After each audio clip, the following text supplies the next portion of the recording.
not be stingy or your nightmares will come true. Hello everyone, welcome to day 13 of the Chilling Challenge. Today's theme is trick or treat.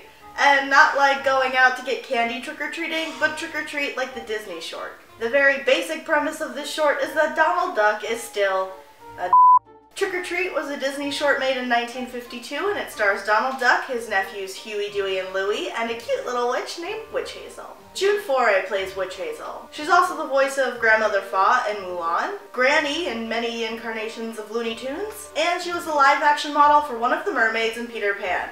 For the life of me, I couldn't figure out exactly which one. The short starts off with Witch Hazel flying around a generic American town, wreaking havoc as witches do, I guess. She scares a bunch of eyes, which turn out to be bats, and a black cat, which, if we're going with the stereotypical hag witch, wouldn't the black cat be like her pet or something? Witch Hazel comes upon a jack-o'-lantern and gets scared herself. I guess Disney didn't really feel the need to explain certain things in the span of 8 minutes. Either way, she gets scared and she screams, and the soundbite used when she screams is the same soundbite used when the evil queen falls from the cliff in Snow White, as well as when Maleficent falls from the cliff in Sleeping Beauty. Disney likes to recycle. So then when she's done running away from inanimate pumpkins, she sees Huey, Dewey, and Louie walking up to Uncle Donald's house for trick-or-treating. When they ring the doorbell, Donald puts dynamite in their sacks? What? Donald, those are children!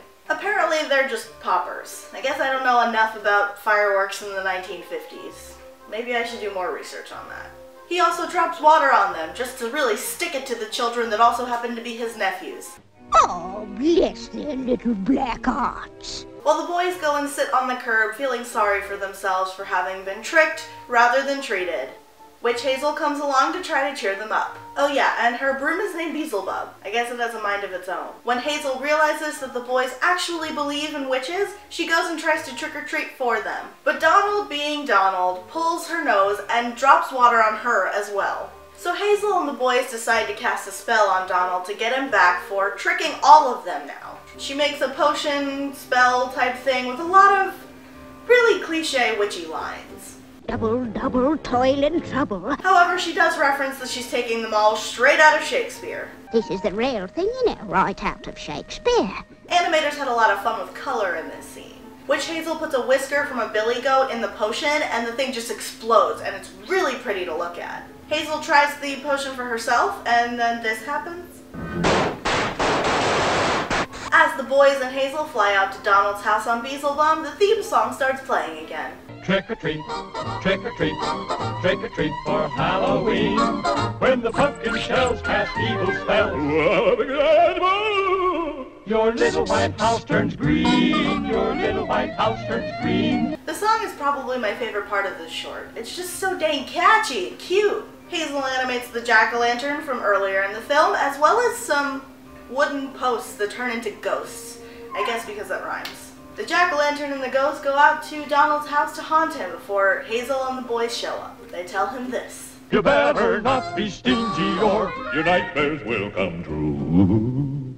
Hazel threatens Donald, who is now scared out of his wits, but then she makes the mistake of saying, Kids, this pigeon's a pushover. Donald doesn't like that at all. He puts whatever he has in his hands out of the closet back into the closet, locks it, and swallows the key. Hazel uses her potion to put a spell on Donald's feet so that he has to literally kick his own butt to get the key out. Hazel, that isn't how digestion works. Still, Hazel sings a song because that's just how magic and cartoons work, and Donald's feet kick his own butt to the time of the song. She even makes him sit on a cactus and his fireplace to try and shock the key out of him. And it works. Donald flings the key into the middle of the room, and before Hazel and the boys get the chance to really celebrate, he runs, picks it up, and flings it under the closet door. So she casts another spell on his feet to try and make him ram himself into the door to break it down. When it doesn't work the first time, she sends him a mile away from his house to get a running start. That works, and the boys stuff their sacks with, like, fruit and stuff. Hazel leaves because her job is complete, and that's the end of the short. It's a super cute short that was originally released theatrically and then re-released with The Black Cauldron, and then it was also shown on House of Mouse, which is where I've seen it before. I really like this short. I think Witch Hazel is really adorable, and I actually like Huey, Dewey, and Louie in this situation. Thank you so much for watching this video. Please give it a thumbs up if you liked it. If you're not already subscribed to us, please do so down below, especially if you want to keep watching the Chilling Challenge. The Scrivener will see you tomorrow.